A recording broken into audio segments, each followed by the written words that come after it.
এদের আরেকটু গুরুত্বের কথা বলে তাওহীদ ভঙ্গ হয় কেন এগুলো বলবো। তাওহীদ এর সমর্থবোধক শব্দ হলো ঈমান। তাওহীদের সমর্থবোধক শব্দ কি? ঈমান। ঈমান যিনি আনেন তাকে বলা হয় মুমিন। আমরা বাংলায় বলি ঈমানদার। এখন ঈমান আর তাওহীদ এটার মূল্য কত এটা বোঝার জন্য আমি আপনাকে একটা আয়াত দিব, একটা হাদিস দিব। তারপরে আপনারা বুঝে যাবেন যে এই আয়াত এই হাদিস দ্বারা ঈমানের মূল্য কত বেশি তা বোঝা যাবে। সূরা আনফাল 92 নম্বর আয়াত আল্লাহ তাআলা বলছেন, ইন্নাল্লাযীনা কাফারু ওয়া মাতু ওয়া হুম কুফফার ফালান ইউকবালা মিন আহাদিহিম মিলউল আরদি যাহাবা ওয়ালাউ ইফতাদা বিহি। নিশ্চয়ই যারা কুফরি করেছে, কাফের অবস্থায় যাদের মরণ হয়েছে, এই কাফের আর মুশরিকরা যদি পরকালে জাহান্নাম থেকে বাঁচতে পৃথিবীবর্তী স্বর্ণ আল্লাহকে দেয়। অনুবাদ আবার বলছি, খেয়াল করে শুনবেন, প্রশ্ন করবো আমি। নিশ্চয়ই যারা কুফরি করেছে, কাফের অবস্থায় মরেছে। কুফরি করলে, কাফের অবস্থায় মরলে ঈমান থাকে না যায়? ঈমান থাকে? কুফরিও করেছে, কাফের অবস্থায় মরেছে। এরপর বলছি, এই কাফেররা পরকালে জাহান্নাম থেকে বাঁচার জন্য যদি আল্লাহকে পৃথিবী ভর্তি সোনা দেয়, এখন সোনা দেওয়ার পরে যদি আল্লাহকে বলে, আল্লাহ পৃথিবী ভর্তি সোনা আপনাকে দিলাম, আমাদেরকে জাহান্নামের আগুন থেকে বাঁচায়া দেন। এখন আপনারা উত্তর দিবেন আর কোরআনও উত্তর দিবে। আমি একটু পার্থক্য দেখাবো। আপনারা বলেন আল্লাহ জাহান্নাম থেকে বাঁচাবে? আপনারা বলছেন না। আর আল্লাহর ভাষা শোনেন, আলেম ওলামারা আছেন, ফালাইয়ুকবালা নাফি তাকিদ বালান, এর অর্থ হলো পশ্চিম কালেও না, কখনোই না, কোনোভাবেই না, নেভার। আপনারা বলছেন না আর আল্লাহ বলছেন কখনোই না। কোনটার জোর বেশি? আল্লাহর কথার জোর বেশি। কখনোই জান্নাতে যাওয়া সম্ভব না। আয়াত এখানে রেখে দেন। তাহলে বোঝা গেল ঈমানবিহীন ভাবে মারা গেলে পৃথিবী ভর্তি সোনা দিলেও জাহান্নাম থেকে বাঁচা যাবে না। তার হাদিস সহিহ বুখারী 22 নম্বর হাদিস। রাসূলুল্লাহ সাল্লাল্লাহু আলাইহি সাল্লাম একটা বড় হাদিস বলেছেন, সর্বশেষ যিনি জাহান্নাম থেকে বের হয়ে আসবেন ওই ব্যক্তির কথা। তিনি বলছেন, আল্লাহ তাআলা ফেরেশতাদেরকে বলবেন, আখরিজু মান কানা ফি কলবিহি মিসকাল হাববাতিন মিন খারদালিন ঈমান। আবার ফেরেশতারা জাহান্নামের মধ্যে যাও, জাহান্নামের মধ্যে গিয়ে দেখবা যাদের অন্তরের মধ্যে সরিষা দানা পরিমাণ ঈমান আছে। একটা সরিষার ওজন 1 কেজি না? কয় কেজি হবে? একটা সরিষা দানা পরিমাণ ঈমান আছে। এরকম হয়। আর বেশি থাকলে তো তারা জাহান্নাম থেকে বের করবাই। এর সর্বনিম্ন একটা সরিষা দানা পরিমাণ যার ঈমান আছে, জাহান্নাম থেকে বের করে আনবা। বলেন সুবহানাল্লাহ। এর উল্টা ধরেন, সরিষা দানা পরিমাণ ঈমান নাই, সে কোথায় থাকবে? জাহান্নামে থাকবে, বের করতে পারবা না। সরিষা দানা পরিমাণ আছে, বের করে আনো। আচ্ছা, আনার পরে এদেরকে যখন বের করা হবে, একদম জ্বলে পুড়ে অঙ্গার হয়ে গেছে, তখন আল্লাহ বলবেন এদের শরীর উপর পানি ঢেলে দাও। আমরা গ্রামের ভাষা ছোটবেলায় বলতাম আবে হায়াত। আবে হায়াত মানে জীবন সঞ্জীবনী করার পানি ঢেলে দাও, ঢেলে দিবে। তো রাসূল সাল্লাল্লাহু আলাইহি ওয়াসাল্লাম বলছে, যখন তাকে পানি ঢালা হবে তখন সে আবার নতুন করে জীবন লাভ করবে। সুবহানাল্লাহ। সাবেক মানুষ হয়ে যাবে, সাবেক মানুষ হয়ে যাবে। আচ্ছা, এবার আল্লাহ তাআলা বলবেন এবার তাকে জান্নাতে প্রবেশ করায় দাও। সুবহানাল্লাহ। আগের আয়াত মনে আছে? হাদিস তো বললাম, দেখি আপনাদের মনে থাকে কিনা। এই যে শেষের যে ব্যক্তি জাহান্নাম থেকে বের করলো, সে আল্লাহর কাছে কি দিছিল?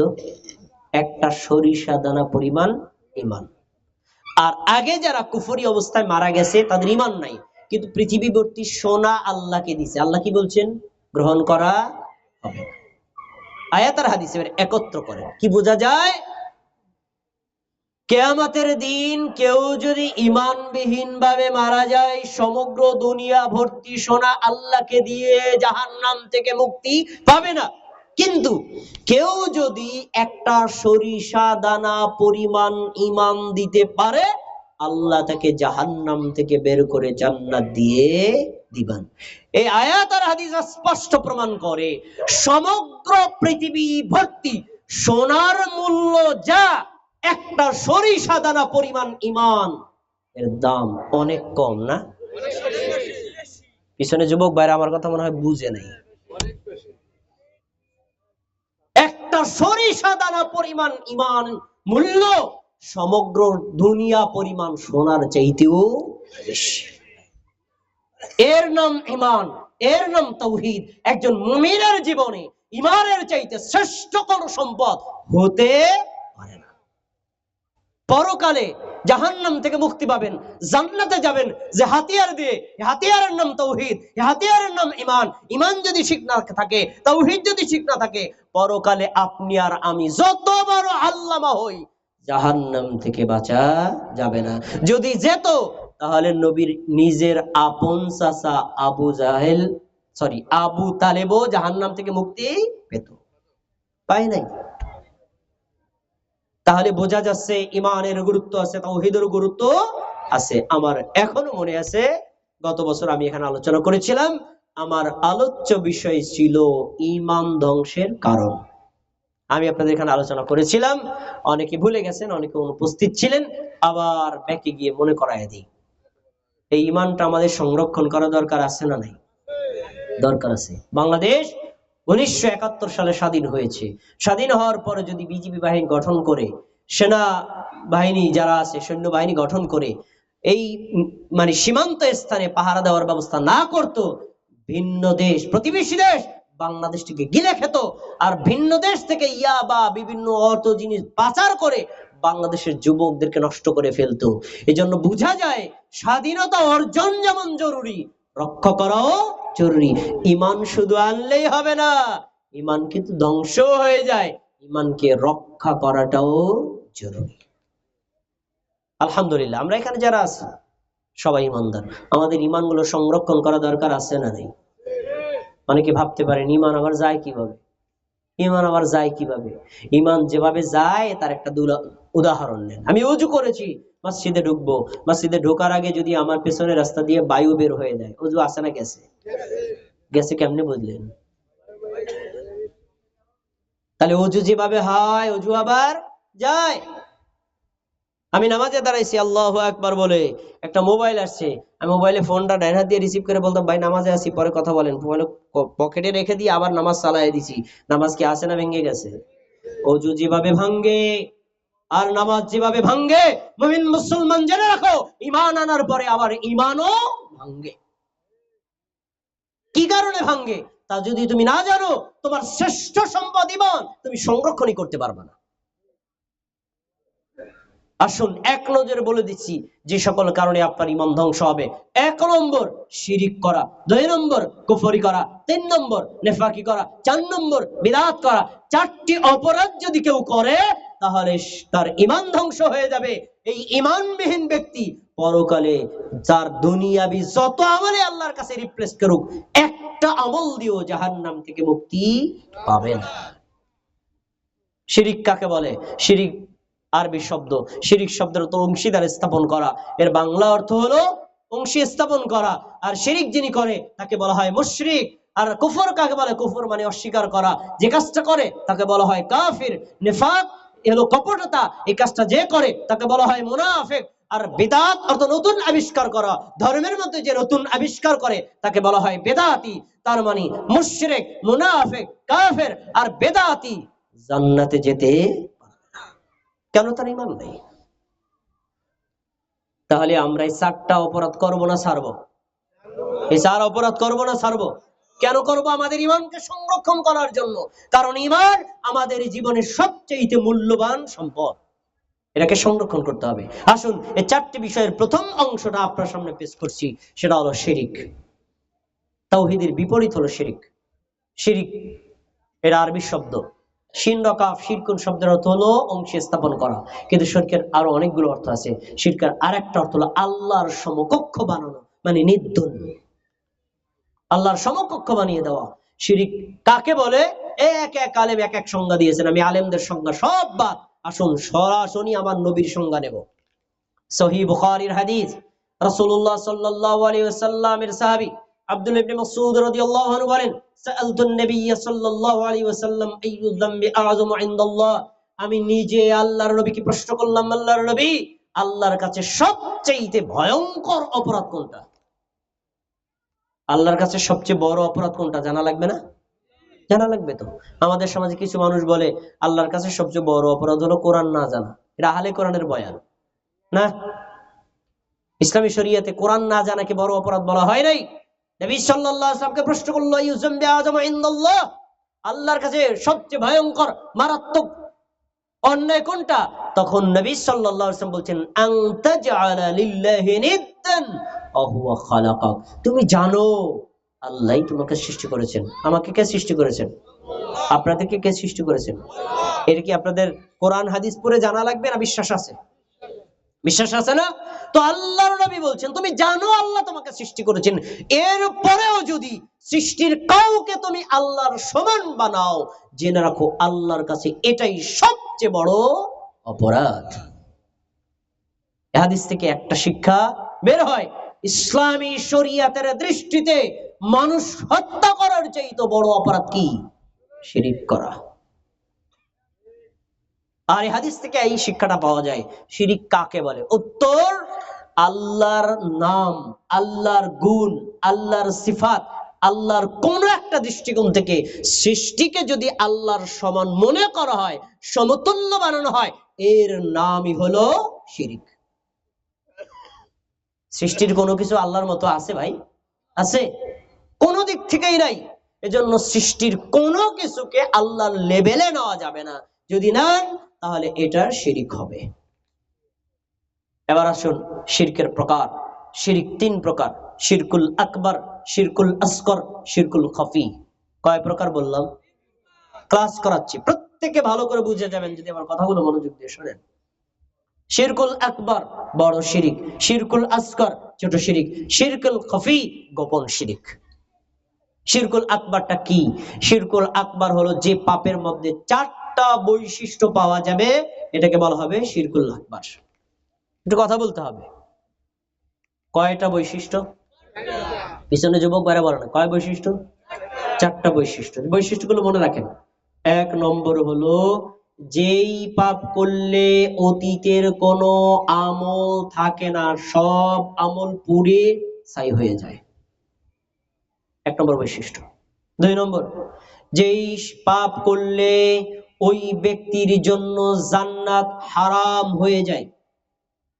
তিন নম্বর, যেই পাপ করলে তার জন্য জাহান্নাম ফরজ হয়ে যায়। চার নম্বর, যেই পাপ করে তাওবা বিহীন ভাবে মৃত্যুবরণ করলে কখনোই ক্ষমা করা হয় না। কয়টা বলছি? খেয়াল করে শুনুন, আবার শুনুন, আবার শুনুন। যেই পাপ করলে অতীতের আমল নষ্ট হয়, বুঝায় বলছি। আমার বয়স ধরেন 40 বছর, আমি 15 বছর থেকে যদি ইবাদত শুরু করি, তাহলে 15 বছর বাদ দেন, 40 থেকে থাকে কয় বছর? 25 বছর।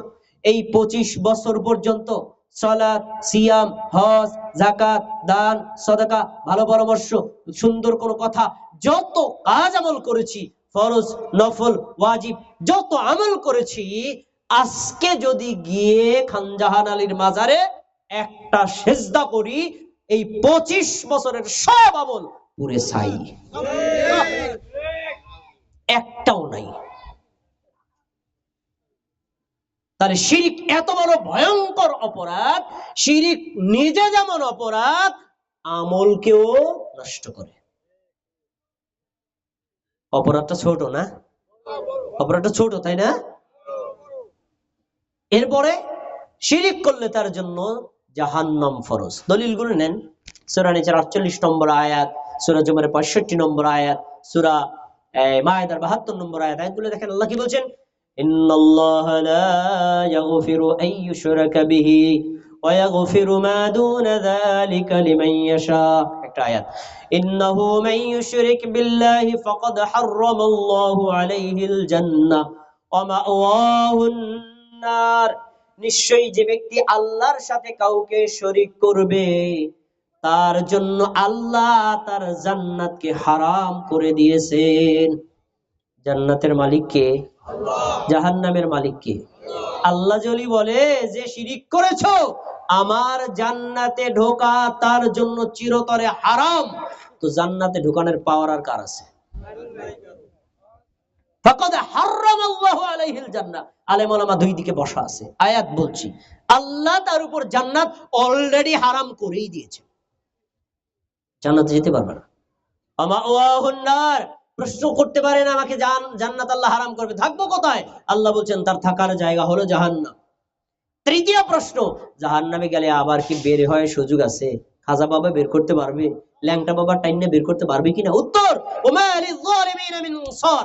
আল্লাহ বলছেন শিরকে আকবার করবে যারা, ও জাহান্নামে যাবে তো যাবে, পৃথিবীর কেউ তাকে জাহান্নাম থেকে বের করতে পারবে না। কোনো সাহায্যকারী এলাও না, চলবে না।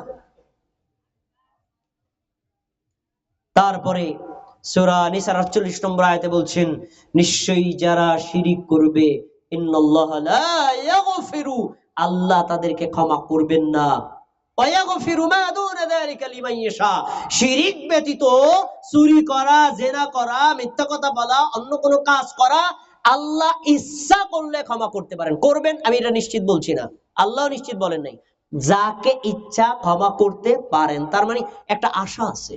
কিন্তু শিরিক কোনো আশা নাই, ক্ষমা হবেই না। আল্লাহ জোর দিয়ে বলেছেন ইন্নাল্লাহা লা ইয়াগফিরু, নিশ্চয় আল্লাহ ক্ষমা করবেন না। তারপরে বলছেন ওয়া ইউশরিক বিল্লাহ ফাকাদ ইফতারা ইসমান আযীমা, যারা আল্লাহর সাথে শরীক করে ওরা আল্লাহর উপর চরম মিথ্যা অপবাদ দেয়, কারণ আল্লাহর কোনো শরীক নাই আর আপনি বানায় দিবেন।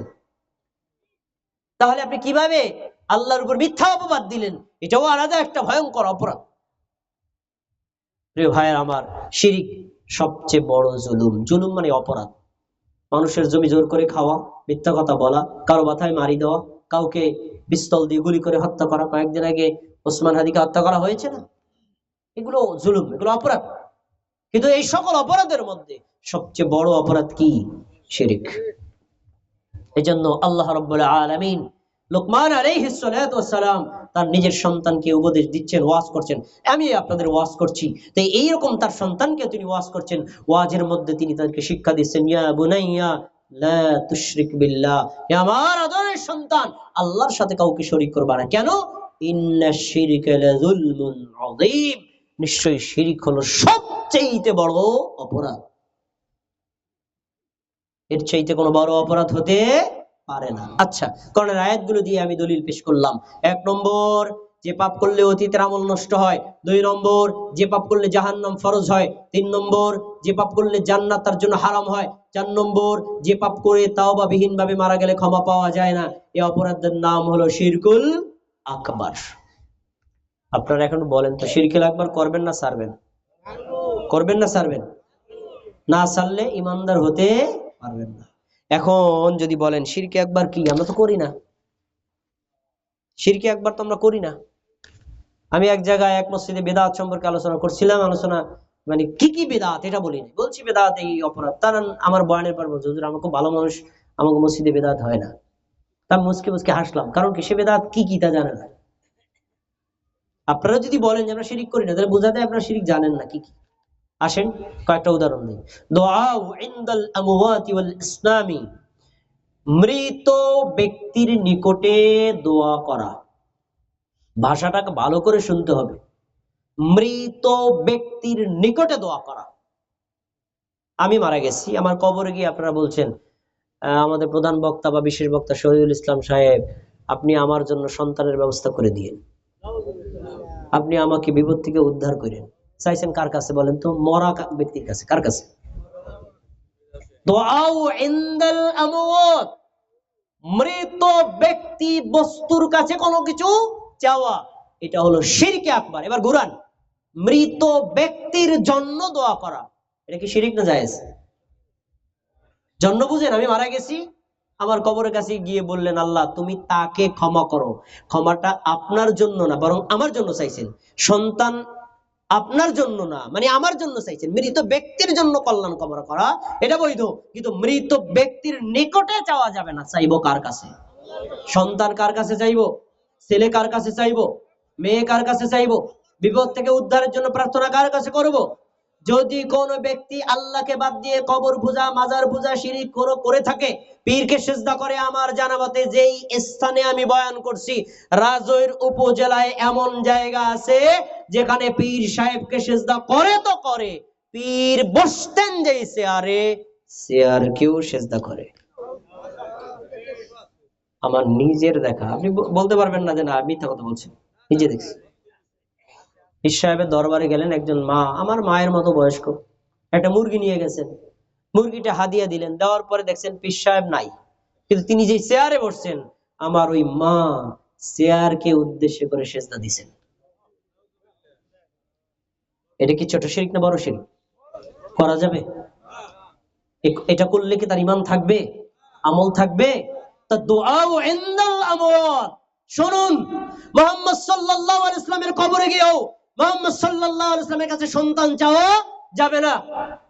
এক আল্লাহ ছাড়া পৃথিবীর অন্য কারো কাছে যদি আপনি প্রার্থনা করেন তাহলে এটা শিরকে আকবার হবে। আপনার নাম আব্দুল্লাহ আব্দুর রহমান হলেও ইসলাম থেকে বোল্ড আউট হয়ে যাওয়া লাগবে। আমরা কি এই পাপ করবো না ছাড়বো? ছাড়তে রাজি আছি না ইনশাআল্লাহ? এটা 2 নম্বর, ওয়াল ইস্তিগাসু বিহিম, তার কাছে চাইলাম না কিন্তু তার ওসিলা দিয়ে চাইলাম। আমার জানা মতে এক পীরের দরবার আছে, একটা পাথর রাখা,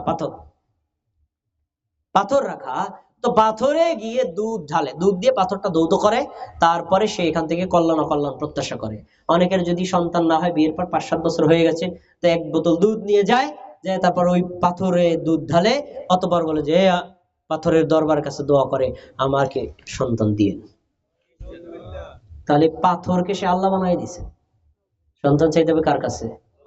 চাইছে কার কাছে? কি সেটা গয়রুল্লাহর ইবাদত হয় নাই? শিরকে আকবার কারা করছে? মুমিন মুসলমানরা করছে। কারা করছে?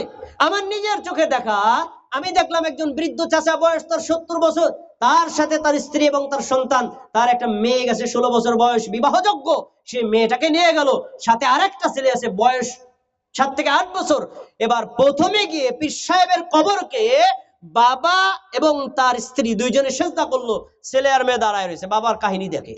ওনারা সেজদা থেকে ওঠার পর কাছে সেজদা দে, তারপরে ওই ছেলেটাও সেজদা দিল, মেয়েটাও সেজদা দিল। আমার নিজের 2 চোখ দিয়ে দেখা, এভাবে কবরকে সেজদা করে যারা, ইমানদার থাকতে পারবে না। আমরা কি এই শিরকগুলো করবো না ছাড়বো? কঠিন করে বলতেছি তাই না? আমরা কষ্ট পাচ্ছেন, বুঝতে পারছি না বুঝে? আলহামদুলিল্লাহ, আল্লাহ তাআলা এখন তওবা করবেন, ভালো করে দিবেন, আল্লাহ ক্ষমা করে দিবেন। অপরাধ আমরা করতে পারি, কিন্তু এখন যখন বুঝবেন তখন আল্লাহর কাছে তওবা করবেন, আল্লাহ না জেনে করেছি। আল্লাহ তাআলা অত্যন্ত দয়াময়, আপনি যত অপরাধ করেন যদি আল্লাহর কাছে তওবা করেন, ক্ষমা করার মালিক কে? অবশ্যই আল্লাহ ক্ষমা করবে। এরকম শিরকে আকবারের সাথে আমরা জড়িত ছিলাম, আমরা এখন থেকে শিরকগুলো ছেড়ে দেবো তো ইনশাআল্লাহ। কিছু নজিরা পেশ করলাম, এবার আসুন শিরকে আসগর, ছোট শিরক। ছোট শিরক মানে, ছোট শিরক কোরআনুল কারীম এবং হাদিসে যে পাপগুলোকে শিরক বলে আখ্যায়িত করা হয়েছে, লাইসা মিন জিনসিল আকবার, কিন্তু এগুলো শিরকে আকবরের অন্তর্ভুক্ত নয়। এই পাপগুলো যদি আমি করি তাহলে এটাতে আপনার ঈমান নষ্ট হবে না, ইসলাম থেকে বের হয়ে যাবেন না, কিন্তু তারপরও এটা কবিরা গুনাহ হবে, আপনার তাওহীদ, আপনার ঈমান পূর্ণ হবে না। এটাকে বলা হয় শিরকুল আসগর। আসুন কয়েকটা শিরকে আসগর শোনাই। নবী সাল্লাল্লাহু আলাইহি ওয়াসাল্লাম বলেছেন, মান হালাফা বিগাইরিল্লাহ ফাকাদ আশরাকা, যে ব্যক্তি আল্লাহ ব্যতীত অন্য কোন ব্যক্তি, বস্তু, স্থানের নামে শপথ করলো সে শিরিক করলো। আমার চাচি আরেক চাচি থেকে 1 বাটি লবণ ধার নিছে, তো পরে 2 দিন পরে সে বলছে, বন্ডি বস লবণটা ধার দিন না, দিছি তো, না দেও নাই, ঝগড়া লেগে গেছে। এবার বলে আমার মেয়ের মাথায় হাত দিয়ে বললাম, আমি মেয়ের মাথায় কসম করে বললাম আমি লবণ দিয়ে দিছি। কি করছে বলেন তো এবার? কি করছে? শিরিক করছে। এক আল্লাহ ছাড়া অন্য কারো নামে শপথ করা যাবে না। মসজিদে আমরা সবাই ঢুকলাম, একটা মোবাইল হারায় গেছে, তো একজন ব্যক্তির ওই ব্যক্তির উপর সন্দেহ আছে, ওইটা আমার পাশে ছিল, মোবাইলটা সে নিল কিনা, তো জিজ্ঞেস ভাই জিজ্ঞেস তুমি মোবাইলটা নিছে কিনা, সে বলছে ভাইয়া আমি মসজিদ ধরে বললাম আমি মোবাইল নেই নেই, আমি কোরআন ধরে বলছি মোবাইল নেই নেই। শিরক। এক আল্লাহ ছাড়া অন্য কোনো কিছুতেই শপথ করতে পারবেন না। বলবেন আমি মোবাইল নেন, আলহামদুলিল্লাহ, আপনি বলবেন আল্লাহর কসম করে বলছি আমি মোবাইল নেই। আর আল্লাহর কসম করে মিথ্যা কথা বললেও বিশ্বাস করতে হবে, কিছু করার নেই। মিথ্যা কথা বললে সে কি অপরাধ ছোট করছে না বড় করছে? বড় করছে। আল্লাহ ছাড়া অন্য কারো নামে শপথ করা যাবে না। শিরক করলে, কয়েকদিন আগে দেখলাম এক ব্যক্তি, বাংলাদেশের পরিচিত লোক, বলছে শহীদের রক্তের কসম। এটাও শিরক। রক্ত মাখলুক, খালেকের নামে শপথ করতে হবে, কিন্তু আল্লাহ তাআলা মাখলুকের নামে শপথ করতে পারেন। আল্লাহ বলছেন তিন ফলের কসম, ওয়াল আসর, সময়ের কসম। আর আল্লাহ সৃষ্টির রনের নামে কসম করেছেন। কিন্তু আমরা যারা সৃষ্টি, আমরা যারা মানুষ, আমরা আল্লাহ ছাড়া কোন গায়রুল্লাহর নামে শপথ করতে পারবো না। করলে কি হবে? শিরক। এরপরে রাসূল বলছেন লা তাকুলু মাশা আল্লাহ ওয়া শাআ ফুলান। আল্লাহ যা চেয়েছেন তা হয়েছে, আর তুমি যা চাইছো তা হয়েছে। ভাষাটা খেয়াল করে শোনেন। আল্লাহ যা চেয়েছেন আর তুমি যা চাইছো, তার মানে আল্লাহ 50, আপনি 50। কাজের ক্ষেত্রে আপনি 50, আল্লাহ 50। এই শরীক করে দিলাম কারে? আল্লাহর সাথে আপনাকে। কি বলছেন? এটা বলবো না, কারণ তাহলে আল্লাহর সাথে অমুককে শরীক করা হয়। বরং বাল কুলু, তোমরা বলো মাশা আল্লাহ সুম্মা শাআ ফুলান। আল্লাহ যা চেয়েছেন তাই হয়েছে, অথবা তুমি যাই চাইছো। তার মানে আল্লাহটা চূড়ান্ত, তোমারটা অপশনাল। সৃষ্টি আর স্রষ্টার মধ্যে পার্থক্য রাখতে হবে। যদি আপনি সৃষ্টিকে স্রষ্টার লেভেলে নিয়ে যান, তাহলে এটা শিরক হবে। এই শিরক কি করা যাবে? করা যাবে না। অনেকে আছে, আমার এই সন্তানটা না থাকলে না খাই মারা যাইত, আমার এই গাড়িটা যদি না থাকতো তাহলে আমি তো দৈনন্দিন বাজার করতে পারতাম না, দৈনিক 3 কেজি দুধ দেয়। এরকম আমরা শব্দ বলি না? বলি তো। এটা শিরক বলা যাবে না। এক আল্লাহর উপর নির্ভর করতে হবে। আল্লাহ ছাড়া গায়রুল্লাহর নামে যখন আপনি শব্দগুলো বলবেন, তখন এটা শিরকে আসগর হবে। আর এটা শিরকে আসগর হলেও কবীরা গুনার অন্তর্ভুক্ত, যা আপনার তাওহীদকে পরিপূর্ণ করবে না, আপনার ঈমানকেও পরিপূর্ণ করবে না। আবার আরেকটা আসেন, মান আল্লাকা তামিমাতান ফাকাদ আশরাকা। যে ব্যক্তি কোনো কল্যাণ অকল্যাণের জন্য শরীরে কোনো কিছু ঝুলাবে, তাহলে শিরক করলো। যেমন তাবিজ দেওয়া, কবজ দেওয়া, তাগা দেওয়া, কাইতুন দেওয়া, সাদা সুতা দেওয়া, মাজারের সুতা দেওয়া, বিভিন্ন দরবারের সুতা দেওয়া। দেখছেন আপনারা? দেখছেন? এক লোক আসছে এক দরবার থেকে, ভাই লাল সুতাটা অমুক দরবারের, টাকা পয়সা দেওয়া লাগবে না। নিলেন, কয়ে এখন খুশি হয়ে কিছু দিলে দেন। আপনি 5 টাকা দিয়ে দিচ্ছেন। তো দেখবেন অনেক মানুষের হাতে হলুদ সুতা, লাল সুতা বাঁধা। কেন? কারণ দরবারের সুতা। কিছু কল্যাণ অকল্যাণ হতে পারে। কোন কল্যাণ অকল্যাণের প্রত্যাশায় যদি আপনি শরীরে কিছু ঝুলান, আপনি শিরক করলেন। তিনি কি বলছেন? মান আল্লাকা শাইআন ফাকাদ উকিলা ইলাইহি। সূরা নাসাইর হাদিস, নবী সাল্লাল্লাহু আলাইহি ওয়াসাল্লাম বলছেন, কেউ যদি শরীরে কোনো কিছু ঝুলায় কল্যাণ অকল্যাণের প্রত্যাশায়, তাহলে সে আল্লাহর সাথে শিরক করলো, এবং এই কারণে আল্লাহ তার উপর নির্ভর করে দিবেন, যা ওই তাবিজে তোরে বাঁচাইবে, আল্লাহ বাঁচাইবে না। ওই সুতায় তোরে বাঁচাইবে, আল্লাহ বাঁচাইবে না। সুতায় কি রক্ষা করতে পারে? পারে না। এজন্য লাল সুতা, হলুদ সুতা কোনো কিছু দেওয়া যাবে না। দেওয়ার উদ্দেশ্য ভিন্ন হতে পারে। যেমন আমাদের সমাজের মা বোনদেরকে বলতে দেখা যায়, একটা ছেলে 7 বছর বয়স, তো আর মাজায় কোনো টাকা নাই, খালি খালি মাজা কেন? একটা টাকা দিয়ে দে, কেউ যদি তার লাঠি দেয় তাহলে ক্ষতি হবে। এখন যদি মাজায় তাগা থাকে, ক্ষতি থেকে বেঁচে যাবে। তো ক্ষতি থেকে বাঁচাইলো তাগা, এই বিশ্বাস কি? শিরক। কেউ যদি অন্য কোনো প্রয়োজনে, মনে করেন অনেক শিশুদের পেশাব দূরে চেটে যায়, এই জন্য প্যান্ট আটকানোর জন্য একটা টাকা দেয়, যায়, সমস্যা নাই। চাবি রাখার জন্য দেন, জায়েজ। কিন্তু যদি মনে করেন এই তাগায় আপনাকে কোন কল্যাণ করবে, অকল্যাণ করবে, তাহলে রাসূল সাল্লাল্লাহু আলাইহি ওয়াসাল্লামের হাদিস, মান আল্লাকা শাইআন ফাকাদ উকিলা ইলাইহি ওয়া মান আল্লাকা তামিমাতান ফাকাদ আশরাকা, যে ব্যক্তি শরীরে কোনো কিছু ঝুলাবে তাহলে সে শিরক করবে। মুসনাদে আহমদের একটা হাদিস মনে করাই দিচ্ছি আপনাকে।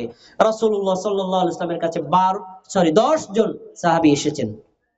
এরা সাহাবী আগে ছিলেন না, কাফের মুশরিক ছিলেন, আসছেন ঈমান আনার জন্য। রাসূল সাল্লাল্লাহু আলাইহি ওয়াসাল্লামের কাছে বায়াত হবেন, হয়ে মুসলমান হবেন। নবী সাল্লাল্লাহু আলাইহি ওয়াসাল্লাম 10 জনের মধ্যে 9 জনের হাতে হাত রেখে কালেমা শাহাদাত পড়ায় মুসলমান বানাইছেন, একজনকে কালেমা শাহাদাত পড়ে মুসলমান বানাননি। অথচ লোকটা মুসলমান হতে চায়। বাকি 9 জন বলছে, আল্লাহ রাসূল একসাথে 10 জন আসলাম, আবার 10 জন একসাথে ফিরে যাব, আমাদের 9 জন মুসলমান বানালেন, ওই লোকটারে বানালেন না কেন? তিনি বললেন, আলাইহি তামিমাতান, তার শরীরে আছে, তার হাতে আছে, তার গলায় আছে তাগা জাতীয় কিছু, তাবিজ জাতীয় কিছু, এজন্য আমি তাকে মুসলমান বানাই নাই, কারণ এগুলো থাকতে মুসলমান হওয়া না হওয়া সমান, এজন্য আমি তাকে ছেড়ে দিছি। ওই লোকটা অপমানে সাথে সাথে তার হাতের ভিতরে টান দেয়া এই তাগাটা ছিঁড়ে ফেল, বলছে, আল্লাহ রাসূল আপনি আমাকে মুসলমান বানাই দেন। সুবহানাল্লাহ। হাদিস প্রমাণ করে শরীরে কল্যাণ অকল্যাণের জন্য কোনো কিছু ঝুলানো যাবে না, বরং কোরআনের আয়াত পড়ে জারফুক করা যাবে, বরং রাসূলের দোয়া পড়ে আপনি জারফুক করতে পারবেন, দোয়া পড়ে জারফুক করা জায়েজ। কিন্তু আপনি ওই যে সকল তাবিজ লটকানো এগুলো পড়ে আপনারা যে বিভিন্ন কল্যাণ অকল্যাণ প্রত্যাশা করেন, ইসলামী শরীয়তে এগুলো নিষিদ্ধ করা হয়েছে, এগুলো শিরকে আসগর। আমরা কি এই কাজগুলো ছাড়বো না? দেখবেন এখান থেকে রাজৈরে আমার মা নতুন সন্তান হয়েছে, বয়স 7 দিন, সন্তানকে নিয়ে মাদারীপুর হাসপাতালে যাবে। যাওয়ার সময় শাশুড়ি বলছে, এই পকেটের ভিতরে একটা পেঁয়াজ লয়ে যা। এরকম বলে নাকি? বলে না, একটা রসুন নিয়ে যা। কেন? অকল্যাণ অকল্যাণ হতে পারে, পথে কোনো ভূত প্রেত থাকতে পারে। এই যে রসুন পেঁয়াজের মাধ্যমে তার ভূত প্রেত থেকে বাঁচানোর প্রত্যাশা, এটা শিরক। কল্যাণ দিতে পারে কে? অকল্যাণ দেয় কে? কিন্তু অকল্যাণ থেকে রক্ষাও করে কে? এই জন্য সকল ক্ষেত্রে আল্লাহর কাছেই আমরা প্রত্যাশা করব। আল্লাহ আমাদের তৌফিক দান করুন। আজকের মাহফিলের প্রধান বক্তা আগমন করছেন, বলে লিল্লাহি তাকবীর। আজকের মাহফিলের প্রধান বক্তার আগমন, শুভেচ্ছা রাজৈরবাসীর পক্ষ থেকে, শুভেচ্ছা আদর্শ গ্রামের পক্ষ থেকে, শুভেচ্ছা অত্র মসজিদের পক্ষ থেকে, শুভেচ্ছা স্বাগতম মাহফিল কর্তৃপক্ষের পক্ষ থেকে, শুভেচ্ছা স্বাগতম। আল্লাহ তাআলা তাকে নেক হায়াত দান করুক এবং আপনাদের জন্য উপকারী কিছু কথা বলার তৌফিক দান করুন। তিনি চলে এসেছেন, এবার আর কথা আমি বাড়াবো না, সব শেষ। শিরকে খফি, গোপন শিরক, খুব ভয়ানক। নবী সাল্লাল্লাহু আলাইহি ওয়াসাল্লাম সাহাবীদেরকে বলছেন, শোনো, দাজ্জালের চাইতে ভয়ঙ্কর একটা ফিতনা তোমাদের জন্য আছে, আমি কি তোমাদেরকে বলে দিব না? সাহাবীরা বলছেন, আল্লাহ রাসূল, দাজ্জাল অত্যন্ত ভয়ঙ্কর, যে মানুষের ঈমানকে ছিনিয়ে নেবে, এর চাইতে ভয়ঙ্কর ফিতনা কি আছে? তিনি বললেন, শোনো, তার নাম হলো শিরকে আসগর, শিরকে খফি, গোপন শিরক। সেটা কি? রিয়া ওয়াস সুমআ, মানুষকে দেখানোর জন্য ইবাদত করা, মানুষকে শোনানোর জন্য ইবাদত করা। তো কেউ যদি মানুষকে শোনানো এবং দেখানোর জন্য ইবাদত করে, সে ইবাদত করবে, সময় যাবে, শ্রম যাবে, টাকা যাবে, কিন্তু সে এই ইবাদতের মাধ্যমে আল্লাহর কাছে নেকি তো পাবেই না, পাল্টা শিরক হবে, অপরাধ হবে। একটা দৃষ্টান্ত নবী সাল্লাল্লাহু আলাইহি ওয়াসাল্লাম পেশ করেছেন। তিনি বলছেন, তোমাদের মধ্যে একজন ব্যক্তি সালাতে দাঁড়াইছে, মানে নামাজ পড়ছে। আমাদের একটু তাকায় শোনেন, আমি আল্লাহু আকবার বলে যে নামাজ পড়ি, নামাজে দাঁড়ানোর পরে তখন আমার দৃষ্টি থাকে কোথায়? সাজদার দিকে। ডানে বামে লোক থাকলে দেখা যায় না? দেখা যায় না? এই যে প্রধান বক্তা আমাদের তাকায় আছে, মনে করেন আমি এইভাবে নামাজ পড়ছি। এখন আমি ভাবলাম, আমি আজকের মাহফিলের বিশেষ বক্তা, প্রধান বক্তা, আমার বক্তব্য, আমার নামাজ দেখছেন, আমি যদি নামাজটা সুন্দর না করি তাহলে কেমন হবে? তিনি যতক্ষণ আমার দিক তাকায় আছেন, নামাজ সুন্দর করলাম, তিনি ওখান থেকে উঠে চলে গেছেন, নামাজ তাড়াহুড়া করলাম, নামাজ কয় ভাগে ভাগ হয়ে গেছে। সুন্দর করছি কার জন্য? প্রধান বক্তার জন্য। আর তাড়াহুড়া করছি আল্লাহর জন্য। ইবাদত কয় ভাগে ভাগ হয়েছে? এর নাম হলো শিরকে খফি, ভয়ঙ্কর শিরক। এ ধরনের শিরকে আমরা বহু আলেমরাও জড়িত আছি।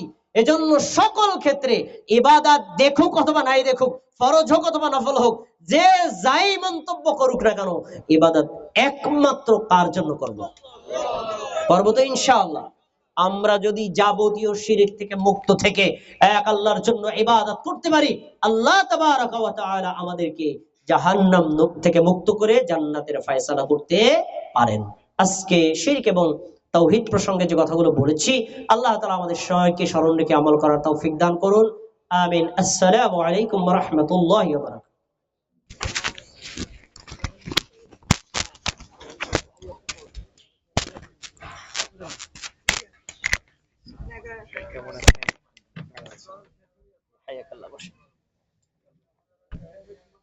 السلام عليكم ورحمة الله.